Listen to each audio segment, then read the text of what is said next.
Yeah, it's interesting. Similar to comics, like my taste changed over the years. Like X-Files, when I was younger, I was like, got all these Monster of the Weeks get in the way of the mythology episodes, and now I'm like, God, the mythology episodes never added up to anything, so I just want to watch the Monster of the Week stuff. Warehouse 13. Yeah. Still bitter about the way that ended. I remember your anger over that. Yeah. Okay, what are we... Whoa, what was that? I don't think there's something. He's going to redo the first level. The first zombie level from the very, very beginning. Why, for God's sake? You get prize. Okay. Well, I guess we can just keep going on. I believe your problem with Warehouse 13 was like that some gay character suddenly got written horribly. Is that what it was? Basically, Jinxie was a fairly new character as far as the whole run of the show, and he was gay, and he was an interesting character. He had, I don't know, character traits that weren't dependent on being gay. It wasn't all about being gay or being not typically gay, you know, in either direction. He just was an interesting character. He's the only one that didn't get romance, which you kind of expect. It gets irritating, but you kind of expect. But then at the end, or the next to last episode, there was an artifact that splits a person into their good side and their bad side. And Jinxie got hit with this artifact, and he got switched into his stereotypically gay side and his butch side, with some implications in that, since everyone else got good and bad.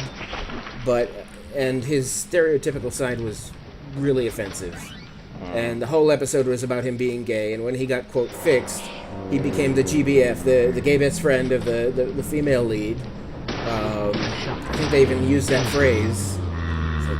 They did this whole run of the character where they were avoiding the cliches and stereotypes and making him well-rounded and interesting. And then they did this last one that was entirely a big gay joke. It was kind of the whole point of the whole friggin' episode, and that's how we closed out the series. It really pissed me off. Obviously still upset over it. Yes, I guess so. For those listening at home don't know, I'm gay, if that makes a difference to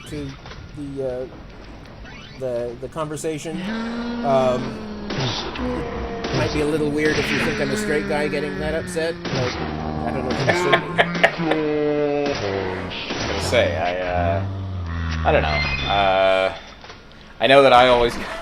I've probably said this on stuff before. I always got pissed off on Will and Grace, which I didn't like, but while I was living with my mom years ago, she used to watch it all the time, and I would end up watching it because I thought Megan Mullally was hot, and I have a thing for that voice, man.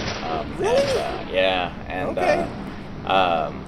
And it always annoyed me how, you know, Will, who I guess, like, his character trait is that he's gay, but he presents as straight. Mm-hmm. It always annoyed me that whenever he would talk about anything pertaining to, like, a boyfriend or thinking a guy was hot or anything like that, then he would suddenly get that gay voice. And it was like... Yes. And it was like, wait, if he's, you know, if his whole, like... The thing that defines his character is that he's not flaming, then why would he suddenly be flaming? You know, it's like as if like the writers of the show believe that like all gay men have like a flaming gay man hidden inside them no matter what, you know? Yes, I believe that's exactly accurate. And I personally, I wasn't really a fan of the show because I thought Will and Jack were sort of portrayed as like the two sides, right? Right. Jack was the flamer, right? He's the, right. Yeah. Just like Jinxie in Warehouse 13. We've got this split. You can't be in the middle. You can't be both. You can't be further to either side than they were because people can be. And when they're set up in opposition to each other, it's almost always Jack is the one that's weird. Jack is the one that's being weird. Yeah. And I would rather shuffle those two characters together and make an interesting, rounded character. Yeah. But that's too much to ask. Although I will say, this for Will and Grace, what you mentioned. Megan Mullally is really hot. No, that Will actually gets love interests. Because there have been a number of things where they get the one gay character, and even if they do it well, that's the one character out of the entire cast that doesn't get a love interest. I don't know if Jack ever did or not. I didn't watch the show a lot, but it wouldn't surprise me to discover he did not. Definitely Warehouse 13 did that. What was the other one? There's another one I saw recently that did that too. In a single case, you can say, yeah, that's just coincidence, that's just how it happens. But when you see this pattern over and over and over again, you say, look, even if you're not doing it on purpose, there's something going on here that you need to act against, unless you're doing it on purpose. This isn't necessarily the same thing, but it always bugged me how on, I think the first 2 seasons the first 2 or 3 seasons, the first 3 seasons of Torchwood, Jack is pansexual. Yes. And then suddenly when it's co-American, basically, when, what was it, Stars or Showtime paid for half of it, season 4, Jack is gay. He is just decidedly gay, and I'm like, wait, what happened to his pansexuality, he doesn't flirt with or notice any woman all the 4th season because he's suddenly the gay character. Right, well, they didn't want to confuse poor American sensibility. Never mind that people like that actually exist. Yeah, I found that very odd. It was somehow gay was more acceptable than pan or bi or whatever. I think pan might be fairest simply because we have other species involved. Right, that's exactly. That's why. That's not what the word means, but right. I like. Now here's the thing that might seem in opposition to what I said earlier. I like Jack's character because he's an interesting character. I like that at first, at least, he was allowed to be a raging slut. Yeah. Which is part of the stereotype, but not allowing someone to have any aspect of the stereotype is also kind of a problem, because people like that exist. Right. And he isn't a raging slut that causes problems with his sluttiness. He's an ethical slut, if you will. Which is a title. So, yeah, I actually hadn't noticed what you mentioned about him being solely gay toward the end there. But it's funny, I watch a lot of British TV, and every time he's on, for some reason he's on a lot of British TV panel shows. Yeah. Commenting on his gayness is always, within 2 sentences of introducing him. Sure. Which he's a good sport about, but I have been a good sport about that in the past, but it didn't mean it didn't bother me. Yeah. I'd smile and laugh along because I didn't want to turn the conversation dark. Right. So, I don't know how he feels about it, but I guess it's... I've seen a couple of times on, what's it called? Never mind the bollocks? Buzzcocks. Yeah, never mind the Buzzcocks, right. Because I've only watched the stuff where Amstel hosts, because I fucking love Simon Amstel. And there are a couple of times where he obviously gets under someone's skin, and they'll just immediately make a gay joke, and everybody just kind of looks at him you went there? Why? It's how is that an insult? And of course, he initiates the gay joke sometimes too. To be fair, sure. Particularly when he and Amstel are bantering. Wait. But we're talking about Amstel. Yes. Oh, you're. Oh, all right. I was talking because there were a couple episodes of Buzzcocks where what's his name was one of the guests on the show, and they did a gay off, which I don't know. If straight people had done it, I would have been really mad, but I can't really get mad if he initiates it himself. Yeah, you're right. People do toss the gay joke in there, and it seems out of place. Yeah. I mean, they're good-natured about it, and it is a show with a lot of ribbing. But at the very least, it's unimaginative. Yeah, you know? yeah. It just like I can't remember who that guy was, but there was some like young, just overly entitled white guy, of course, and he at one point, like, just Simon's kind of teasing him, got to him, and he was like, you know, he said something like, oh, you know, it's just because you want to date me or something, and like, everybody was kind of like, this is kind of what the show is, dude. Like, did you not know what you were getting into here, you know? And it's always the guy to the host's immediate right, or to Phil Jupitus's left. Huh. That always seems to be the problem guest. It's true, yeah. Did you see the one where one of the guests got up and left? Yeah. I love that, because the guy from the audience was just as good. Better. But yeah, I mean, Amstel handles it well. Yeah. And sometimes the guests are mean-spirited because they don't understand the difference between good-natured jibing and being an asshole. Yeah. And in real life, there are a lot of people that don't get that difference. Well, also, I mean, I don't know, is it possible that some of them just, like, literally say yes to the show because they're like, oh, it's a panel show, whatever, and they don't even know what the point of it is until they get there? Like, I expect a lot of them were booked by their publicists and not given a full brief. Yeah. You know, there's one guest where, like, in their introduction, Simon said, and here's so-and-so and so-and-so, he's only here on the provision that we do not make jokes about, and he mentions a thing.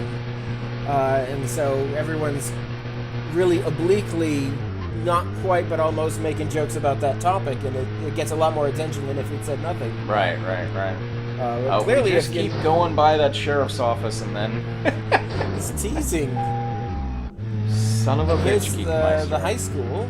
No, he's not going in there again. I honestly haven't been paying attention for a little while. This is the way to do a commentary video. Oh boy. Well, I mean, it's. I think that was more interesting than the first time we did that zombie run. Yeah. Okay. Well. The Let's Player I first saw doing this game, it was the first time I'd ever heard of this game. It showed up in the search as being a bit like Twin Peaks, so I said, oh, I like that. His name is Super Great Friend, and I recommend him. And when he does the repeat levels, he turns it over to an AI for commentary. Not a real one, obviously, but it's funny hearing a computer trying to analyze what's going on. It's called an LP bot. Cute. Yeah, let's see. I mean, obviously a long player is different than a Let's Player, you know, because I think it takes kind of some, like a long player, I think, is like, I don't want to try to be funny or entertaining, I'm just gonna, you know, Zach, do the is game there or something whatever. here that you want to check out? We're supposed to go through and See, Let's Players I really enjoy. I really like 1F Jeff, though he does a lot of games that don't interest me, but I found him because I wanted to watch a Let's Play of Mass Effect because I had a PlayStation, and there for a long time, it looked like Mass Effect 1 was never going to come out on it. I wanted to play the series, so I watched a Let's Play of Mass Effect, and he does a lot of smaller indie games and a lot of older games, and so, like, it's cool if you like that. He basically sounds like Seth Rogen, so it's like playing a game with Seth Rogen, which, if you're into that, you know, I don't great. think I would like that, personally. Yeah, not everybody's taste. And I also like Fighting Cowboy. He just seems amusing. I watched his Let's Play of Bioshock and enjoyed that. Lucagen. I like Lucagen. She does voices for old RPGs and really throws herself into it. I think she gets a little, like, what's the word? Like, a little too self-aware at times, and, like, keeps apologizing for things, and it's like, you're doing fine, just play, you know? But, yeah. Let's see, I like Christopher Odd. Oh my god, I can't stand Christopher Odd. It's like, I like him at first, and then it's just, he's like, guys, this is a boot. I don't know what's a boot going on here, a boot. And I'm just like, oh my god, your accent's driving me crazy. And the fact that, like I've been trying to watch his Witcher playthrough for, like, 2 years, and I can't make it through it because I always get, like, 2 videos in, and then I just want to strangle him. Yeah, that particular one I couldn't follow either for some reason. Like, his energy is good, but he's just... I hate where he's like, I like this combat. And it's like, well... Yeah, like, this is a, like, award-winning game, for God's sake. Like, of course you do, you know? But, well, he's only recently on my list. Manga Minx is good. Her name really has nothing to do with what she does. She mostly does horror titles. Super Great Friend, I love. I want 3 of him. Halloween is good. He does a lot of good horror titles. He's British, I think. Manga Minx is British. And the one I really like most, I can't remember his name, and it's driving me nuts. There's somebody, I can't remember their name either, but it's something very basic, and he does a lot of, like, I think I watched him do Maniac Mansion. Like, he does older LucasArts games, stuff like that, and he is just so very, he does that kind of, like, sort of slightly effeminate, and, like, sometimes he'll make really risque jokes, but he'll do it in, like, a Newhart-esque way where you have to really think about it to get it, you know? That's my favorite. And I can't remember his name either, but yeah, I highly recommend, like, I think he's one of the very few, like, Maniac Mansion, or I don't know if it wasn't Maniac Mansion, it was Zach McCracken and the Alien Mindbenders. He's one of the few people to have a Let's Play of that, so he's definitely worth looking up. I also plan to do a Let's Play of Barbie Pegasus Adventure at some point, but I can't right now because I can't sit up for more than, like, 15 minutes at a time, so... I keep thinking I'll do a Let's Play, because I don't know, I talk to myself when I play games anyway, but I keep thinking, like, anything I want to play has already been done to death, usually. You know, it's so much harder than it looks, for sure. Like, because I tested out the Barbie thing to make sure that all my recording equipment was set up and would work and do what I wanted it to do, and oh my god, it is really, really difficult, because, and that's part of the reason why I wanted to do Barbie Pegasus Adventure. I mean, I kind of wanted to do the Lizzie McGuire thing, where it's, like, just foul-mouthed, completely over the top with with something aimed at a much younger audience, right? But I also thought I don't want to have to, like, be playing a game and it distracting me because I'm a sucky game player, right? Do you want to tell the audience what you mean by Lizzie McGuire? Oh, this is an Ice on Mars thing. If you don't know, then just, you know, iceonmars.net and you'll figure it out. I figure most of our audience is crossover audience. So, but anyway, go away, whore. We want him to tell us secrets. That wasn't reference to the game. That's just an interjection you threw in. But like, even playing simple Barbie game, I had to kind of, like, it was difficult, like, trying to think of something to say and just follow a straight path, you know what I mean? Mm-hmm, mm-hmm. Oh, here we go, we got another secret, I bet. I've actually done some Minecraft videos, and it's pretty simple stuff, but I get hung up sometimes, where I have to talk. I've been waiting for you, Benjamin. Hey, I've got a good one for you today. It's all all right, right, Go Dick. around spreading this one. It's my ass. I'll tell you another one. All right, Wesley, trading card, something? Wesley, who happens to be the town gunsmith, will give you stuff for trading cards. All right. And he doesn't take the trading cards from you, but if you have, like, X number, he'll look at them and go, "Ooh, awesome, here, have a thing." All right. Yeah, obviously, I've done the. I think the playlist is on actually Roller Review, so I've done Minecraft videos with Misha, the ASMR ones, and we're actually working on something new now. But I don't know how long it's going to be till that's out because again, my stupid back injury. I cannot watch ASMR videos. They make my teeth itch and headachy, and well, ASMR just bugs me. The ones that I've done with Misha, they're essentially me trying to get her to break. So it's I think they might be entertaining for that reason, but they're hopefully they're more ASMR than not. But yeah. Yeah, a lot of people are into that, and a lot of people it doesn't matter to them. Me, it affects, but it affects negatively. Yeah. It doesn't affect me at all, and but Agent York, I've been told that I have a good voice for it, Oh, so really? I'm like, well, why not? I like people liking my voice. It's So. a mess. Yeah. But this time, the mess was caused by You got a Is pretty there good any resonant way voice. I can could see get that you to working do really another well. favor Add a for little me? breathiness to it. You're right there. Resonant Let's evil. get one thing straight. Just for the record, I didn't come When I was here to organize your storage in room. I came to solve a radio murder case. school, which is You really a understand the thing. difference. Yes, of course. I got pinged repeatedly You're a because I hero couldn't make who my can't voice ignore resonate. civilians I in could trouble, project. I'm I just an I FBI could, agent. enunciate, but I wasn't Which resonating. makes you a hero. But they could not or would not explain to me what they meant. Please, this'll be the last time. So I couldn't hear the Would you help me difference. out? I couldn't Yeah. figure out what to do. Eventually, I did more or less by Is it accident. related to the I investigation? got a singing coach later, and she actually explained what physically was going on Zach, inside she's the a head. tough negotiator. And that Guess that that was comes great. from But dealing with your husband in the I twins. was so frustrated. This is military school too, so I can't swear and walk out. Thank you, hon. The storage room is this way. I accidentally did it one day, and they said, yes, do that. I can't stop talking, or I won't be able to do it again. Ah. And you've never stopped talking since. Right. All right, now we're gonna. I like this little conversation here. Let's get one thing straight. I came here to solve a murder, not move your goddamn boxes around.